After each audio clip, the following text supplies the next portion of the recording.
شاء اللہ انشاء اللہ من الطالبین بصأرہ مقولیہ الامام المہدی من آل محمد علیہم السلام.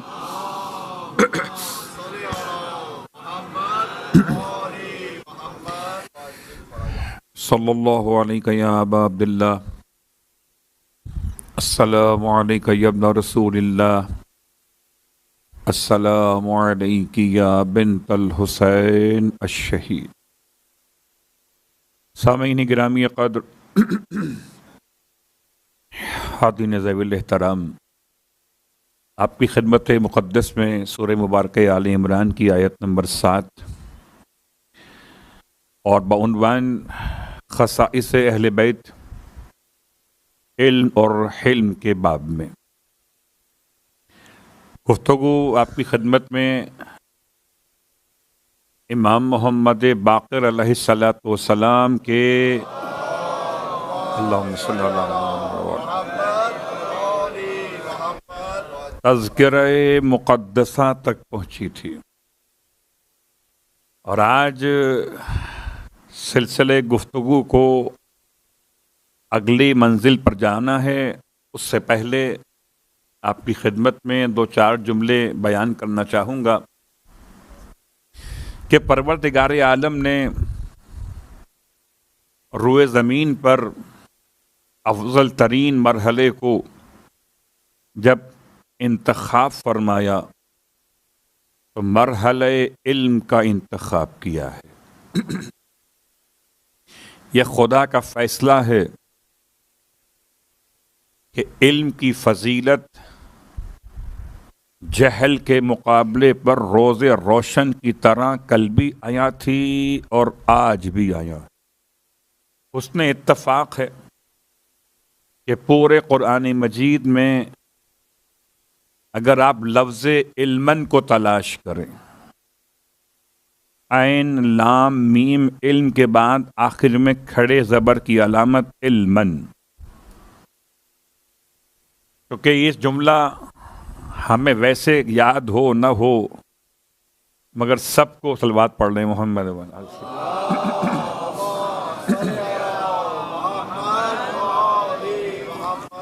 کوئی اور دعا یاد ہو نہ ہو قرآن مجید کی، تو شاید نمبر بھی یاد نہ ہو، اور جملہ یاد. کائنات کے سب سے عظیم انسان کی زبان مقدس کا جملہ ہے. خدا اپنے حبیب سے ارشاد فرماتا ہے قل ربی زدنی علما. یہ حدیث نہیں ہے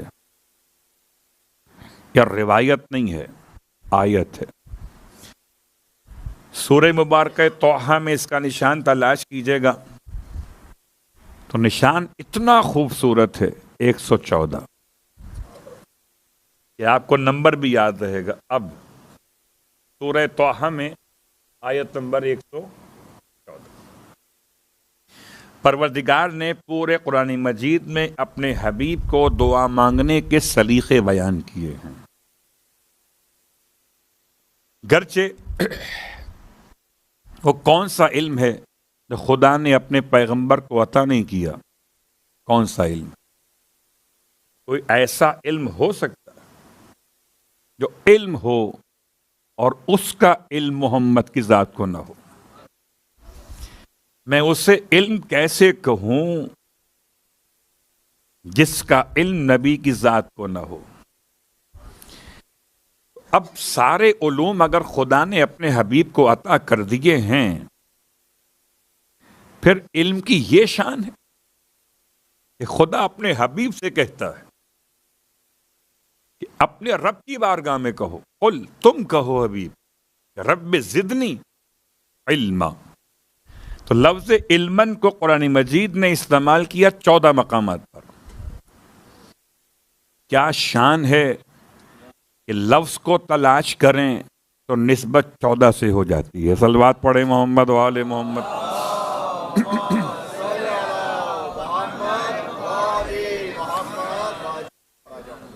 جتنے بھی علوم کائنات ہیں وہ سب کے سب خدا نے اپنے حبیب کو عطا فرمائے ہیں.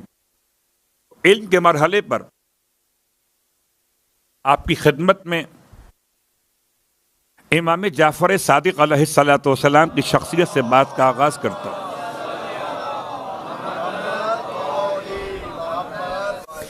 کاش کہ وہ دن نصیب ہوتے کہ ہماری اور آپ کی سماعتیں امام علیہ السلام کے الفاظ مقدس کو سننے کا شرف حاصل کرتی. کیا شائستگی ہے کلام میں، کیا الفاظ کی ادائیگی ہے لہجے میں. ایسا لگتا ہے جیسے زمین پہ خدا بول رہا ہے. اللہ، یہ حجت خدا بول رہا ہے. زبان وحی سے لگتا ہے کہ زمانے کا مصطفیٰ بول رہا ہے. کبھی مسجد کوفہ میں بول رہا ہے، کبھی مسجد سہلہ میں بول رہا ہے، کبھی مسجد نبوی میں بول رہا ہے، اور کبھی کربلائے معلی میں بول رہا ہے، اور کبھی وادی سلام میں، اور کبھی نجف کی وسعتوں میں. امام کے الفاظ مقدس روشنی بکھیر رہے ہیں. اللہ اکبر. کہاں کہاں تلاش کریں آثار علم معصوم. امام کی خدمت میں آنے والے افراد میں مکہ مکرمہ میں ایک ایسے شخص کی آمد ہے جس نے آنے کے بعد امام کی خدمت میں سوال رکھا ہے. اور یہ آنے والا شخص نہ تو مکی ہے نہ مدنی ہے، نہ ہاشمی ہے نہ عربی ہے. اس کا لب و لہجہ، اس کا قد و قامت، اس کا رنگ اور جمال کسی سے ملتا ہی نہیں. یہ امام کی خدمت میں آ کر سوال کرتا ہے گناہ عظیم کے حوالے سے کہ اگر کسی انسان نے گناہ عظیم انجام دے دیا ہو تو اسے کیا کرنا چاہیے. حلم اپنے مقام پر ہمارے عنوان میں شامل ہے، اور میں اس سے پہلے غالباً پہلی مجلس میں اشارہ کر چکا تھا کہ قرآن مجید میں لفظ حلم استعمال نہیں ہوا حلم کے معنی میں، حلیم استعمال ہوا ہے بصفت مشبہ. اور یہ حسن اتفاق ہے کہ حلیم استعمال ہوا 15 مقامات پر، علم 14 مقامات پر ہے. ایک قدم آگے بڑھ کر حلیم کے لفظ نے علم کے لفظ پر غلبے کو حاصل کیا. حلم استعمال نہیں، حلم استعمال ہوا. اور آپ تو صاحبان علم و ادب ہیں. ہا پر پیش ہو، ہا پر زبر ہو، ہا پر زیر ہو، ان تینوں کے معنی الگ ہو جاتے ہیں. ہا پر زبر ہو تو خواب کے معنی میں ہے، ہا پر پیش ہو تو سنے بلوغ کے معنی میں ہے، اور ہا کے نیچے زیر ہو تو بردباری کے معنی میں ہے. اور اب سوال کو بیان کرنے سے پہلے آپ کی خدمت میں تھوڑا سا آج لفظ حلم پر ایک آیت اور پیش کر دوں. اور یہ آیت سورہ مبارکہ آل عمران کی آیت نمبر 159 ہے. پروردگار عالم نے ارشاد فرمایا اپنے حبیب کی شان کو بیان کرتے، فَبِمَا رَحْمَةً مِّنَ اللَّهِ لِنْتَ لَهُمْ. یہ اللہ کی رحمت تھی حبیب کہ آپ اتنے نرم ہیں. لِنْتَ لَهُمْ، اتنے نرم ہیں. وَلَوْ كُنْتَ فَظًّا غَلِيظَ الْقَلْبِ لَانفَضُّوا مِنْ حَوْلِكَ. حبیب اگر آپ ہوتے فَظًّا مطلب بد مزاج، غلیظ القلب دل کے لحاظ سے سخت گیر. ترجمہ کرنے والوں نے یہاں لکھا ہے سخت مزاج. ایک ہے بد مزاج، ایک ہے سخت مزاج. دونوں الگ الگ ہیں، حالانکہ نتیجہ ایک ہی ہوتا ہے. صلوات پڑھیں محمد و آل محمد. آسان کر دو، نتیجہ ایک نہیں ہوتا کہ دونوں کے انداز مختلف ہیں. بد مزاج اور ہے، سخت مزاج اور ہے. بد مزاج ہو سکتا ہے بد کلامی کر بیٹھے،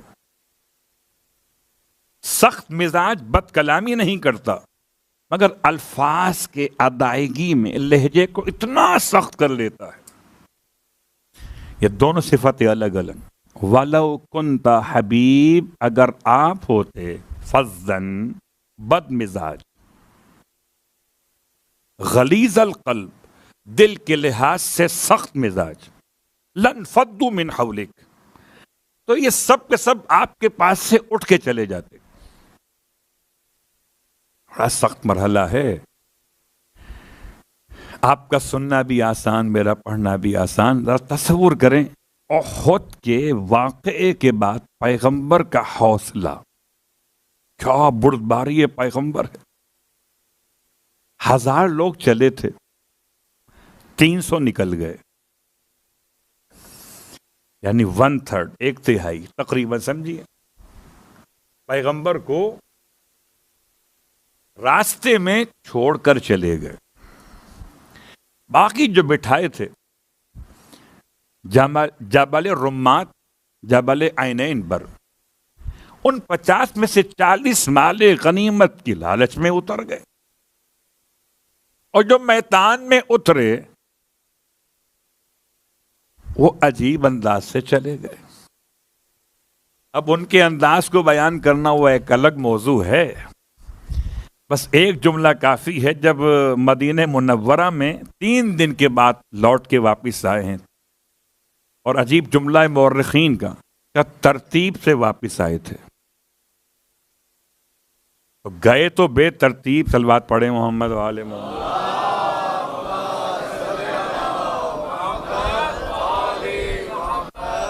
اگر آئے ترتیب سے تھے. پیغمبر کا حوصلہ دیکھیے. اللہ کے رسول نے نہ تو اپنے پاس سے اٹھایا، نہ بد دعا کی، نہ ان کے بارے میں سخت جملات کہے. اسی آیت کے ذیل میں یہ پورا پس منظر آپ کو ملے گا. اٹھائیے تفاسیر قرآن کہ بردباری کا مطلب غربت نہیں ہے. بردباری کا مطلب، حلم کا مطلب کپڑے پھٹے ہوئے ہوں اس پر صبر کرنا نہیں ہے. بردباری کا مطلب اس طرح مزاج کو اختیار کرنا ہے کہ دنیا غصہ دلانا چاہے اور انہیں غصہ نہ آئے. اللہ اکبر. اب کتنا بڑا حوصلہ تھا پیغمبر کا جب آپ نے ان افراد سے فرمایا کہ جو لوٹ کر واپس آئے تھے کہ کہاں چلے گئے تھے. کہنے لگے ہم چلے گئے تھے پہاڑ کے اوپر. اچھا تو کیوں چلے گئے تھے؟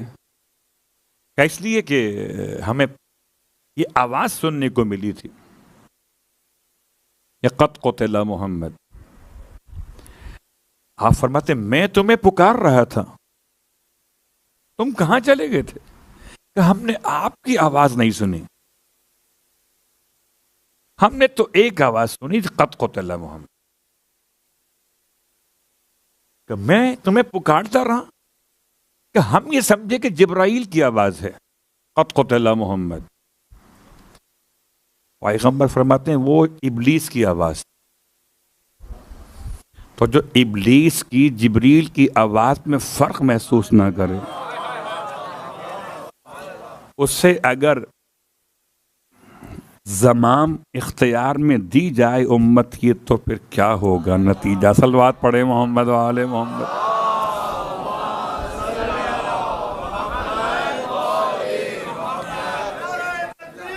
اللہ اکبر.